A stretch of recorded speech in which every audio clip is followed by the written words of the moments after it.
सभी पत्रकार के साथियों का इस महत्वपूर्ण प्रेस वार्ता में स्वागत करता हूं। साथियों, पिछले एक महीने में हमने देखा कि झाबुआ ज़िले में बहुत सारी घोषणाएं हुई हैं।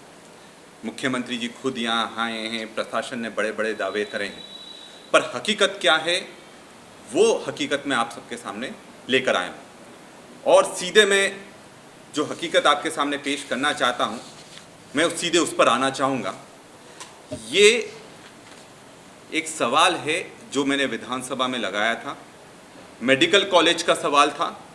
विधानसभा में मैंने तारांकित प्रश्न में इसको लगाया था और मैंने सवाल उप मुख्यमंत्री जी से करा था कि क्या झाबुआ में मेडिकल कॉलेज खुलेगा या नहीं खुलेगा। और इसका जवाब जो आया है आप जानकर बहुत ज़्यादा आपको आश्चर्य होगा। इसका पिछले पन्ने पर जो जवाब आया उसमें लिखा हुआ है कि वर्तमान में झाबुआ जिले में मेडिकल कॉलेज खोलने के विभाग की कोई भी योजना नहीं है। और ये मैं नहीं कह रहा हूँ, ये विधानसभा से जो मेरे को जवाब मिला है वो है। या तो मुख्यमंत्री जी झूठ बोल रहे हैं या मुख्यमंत्री जी झूठ बोल रहे हैं। और झूठ किसको बोला जा रहा है? विधानसभा को झूठ बोला जा रहा है। दूसरा सवाल जो आपके सामने मैं लाना चाहता हूं और जिसका उत्तर भी सामने लाऊंगा, दूसरा यह है कि नर्मदा के पानी को लेकर हमारा क्षेत्र बहुत ज़्यादा लंबे समय से आश्वासन एक के बाद मिलते जा रहे, पर हकीकत में कुछ नहीं हो पा रहा। ये सवाल मैंने विधानसभा में लगाया था कि नर्मदा का पानी क्या झाबुआ में लाने की कोई योजना है या नहीं है।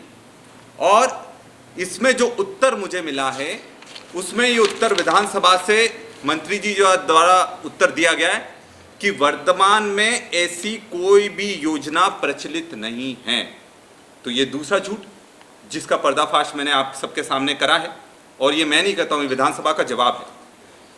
तीसरी चीज जो बहुत ही चौंकाने वाली है, क्योंकि हमारा जो झाबुआ जिला है और पूरा मध्य प्रदेश पलायन आदिवासियों में सबसे बड़ी समस्या बनकर उभरा है और पलायन के कारण हमारे लोग बाहर जाने पर मजबूर हैं और वहाँ उनका शोषण होता है, उनकी किसी तरह से सुनवाई नहीं होती है। पत्रकार, हमारे बहुत वरिष्ठ पत्रकार साथी हैं, उन्होंने भी लगातार इस मुद्दे को उठाया है कि पलायन के लिए इस सरकार को कुछ ना कुछ करना चाहिए। तो ये सवाल मैंने सरकार से करा था कि पलायन को लेकर सरकार की क्या रणनीति है। उसमें सरकार ने एक बहुत रोचक नंबर हमको जारी करा था। सरकार ने एक हेल्पलाइन नंबर जारी करा था, जो हेल्पलाइन नंबर है 0755-299-2570। और ये उन्होंने जवाब विधानसभा में दिया है।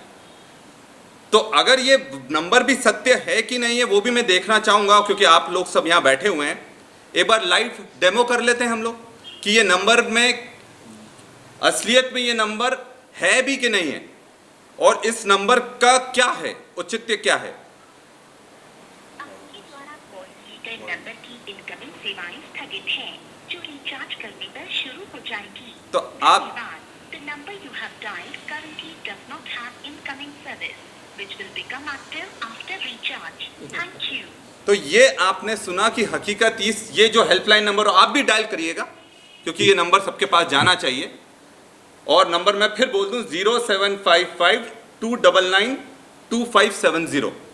ये जवाब हमको मिला था कि इस हेल्पलाइन नंबर सरकार ने जारी करी थी और इस नंबर पर अगर कोई भी पलायन पर जाता है, उसको किसी भी तरह की कोई दिक्कत होती है तो इस नंबर पर कॉल कर सकते हैं। और आपने देख लिया उसमें क्या बोलते हैं कि रिचार्ज ही नहीं हुआ, उसका इनकमिंग सेवाएं बंद हो गई। अब आप सोचिए, सरकार अगर ऐसे नंबर जारी करेगी जिसकी इनकमिंग सेवाएं नहीं है, तो हमारा व्यक्ति जो पलायन पर जाता है वो किसको संपर्क करेगा? ये बहुत बड़ी दुविधा है।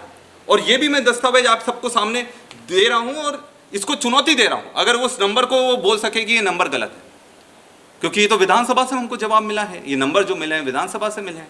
तो ये भी आपके सामने मैं हकीकत रखना चाह रहा था। इसके अलावा जो अभी पानी की बहुत समस्या आ रही है हमारे जिले में, और सब दूर बहुत ज़्यादा कलेक्टर के भी आदेश जारी हुए जिसमें कहा गया है कि पानी की बहुत किल्लत हो गई है, तो अब हैंडपंप खनन नहीं होगा। और अगर हो उसमें जो भी होगी उसकी प्रक्रिया इतनी जटिल कर दी है कि कोई भी हैंडपंप नहीं खुदा सकता। तो मतलब फिर शासकीय हैंडपंप भी हमारे एक मात्र लाइफलाइन थे कि शासकीय जो हैंडपंप आए, क्योंकि हमें तो अधिकार दे ही नहीं रहे, पर शासकीय जो हैंडपंप आ रहे हैं वो भी उस पर किसी तरह का पानी का कुछ नहीं होगा। तो प्रशासन से मेरा सवाल है कि अगर हैंडपंप नहीं खुदेंगे तो आप कुछ व्यवस्था कर रहे हैं कि नहीं कर रहे हैं? झाबुआ जिले के लिए कर रहे हैं कि नहीं? कलेक्टर मैडम कुछ व्यवस्था कर रही है कि नहीं कर रही? हमारे यहाँ पर जो मंत्री हैं, जिले की मंत्री हैं, वो कोई व्यवस्था कर रही हैं कि नहीं कर रही? प्रभारी मंत्री कुछ कर रहे हैं कि नहीं कर रहे? ये चीज़ स्पष्ट होना चाहिए। और जो नल जल योजना की इतनी बड़ी बड़ी टंकियाँ बनी थी, जिसमें इतना जबरदस्त भ्रष्टाचार हुआ था, विधानसभा में भी लगातार हमने मुद्दा उठाया है, आज हकीकत यह है कि उनमें पानी तक नहीं भरा जा रहा है। तो पानी कहाँ से मिलेगा? अब जो टंकियां हैं वो भी नहीं पूरी तरह से काम कर रही और हैंडपंप भी पूरी तरह से काम नहीं कर रहे। और इसके अलावा जो एक बहुत बड़ा, अभी हम एक धरने से आ रहे हैं, हमारे पत्रकार साथियों का बहुत गलत तरीके से उन पर उनके सम्मान को ठेस पहुंचाई गई थी प्रशासन द्वारा। हम उस धरने में भी शामिल हुए थे। अब मेरा ये कहना है कि जब पत्रकारिता चौथा स्तंभ है, और आज ये भी एक हकीकत है कि पत्रकारिता करना सबसे मुश्किल काम हो गया है, सबसे कठिन काम हो गया है, क्योंकि वो सच बताते हैं तो प्रशासन का डंडा चलता है। भोपाल में बड़े बड़े अधिकारियों का, नेताओं का डंडा चलता है। उज्जैन में क्या हुआ, हमने देखा कि पत्रकारों को जेल में भर दिया गया। झाबुआ में हमने देखा जेल में भर दिया गया। और सीधी में जब पत्रकार ने आवाज उठाई तो उसका घर जला दिया गया। तो हकीकत यह है कि जो भी सच की आवाज उठाएगा उस पर डंडा भी आएगा, उस पर कार्रवाई भी होगी, उसको जेल में भी भरा जाएगा। पर इससे मैं जानता हूं हमारे झाबुआ जिले के जो पत्रकार हैं बहुत साहसी पत्रकार हैं और सच की आवाज़ को वो दबने नहीं देंगे। और हम भी पूरी ताकत से उनके लिए जो लड़ाई लड़ना चाहिए हम लड़ते रहेंगे। और सौरभ शर्मा का जो प्रकरण बताया जिला अध्यक्ष जी ने, ये सबसे बड़ा प्रमाण है कि किस तरह से आप करोड़ों अरबों का घोटाला कर दो, पर सरकार अगर आपके साथ है तो आपको कोर्ट से बेल दिलाने की जवाबदारी, जमानत दिलाने की जवाबदारी सरकार की रहेगी। यह प्रमाणित हुआ है। एक जज के यहां पर अरबों रुपया, करोड़ों रुपया उसके घर से मिलता है, पर आज तक उस जज पर कोई कार्रवाई नहीं होती। तो इसका मतलब हम क्या मान लें कि सब इस पूरे प्रकरण में मिले हुए हैं और जुडिशरी सरकार के जो काले कारनामे उस पर पर्दा डाले और जुडिशरी के जो काले कारनामे हैं उस पर सरकार पर्दा डाले। यही मिली भगत चल रही है और इसमें जो पिस रहा है वो आम जनता पिस रही है, आम लोग पिस रहे हैं।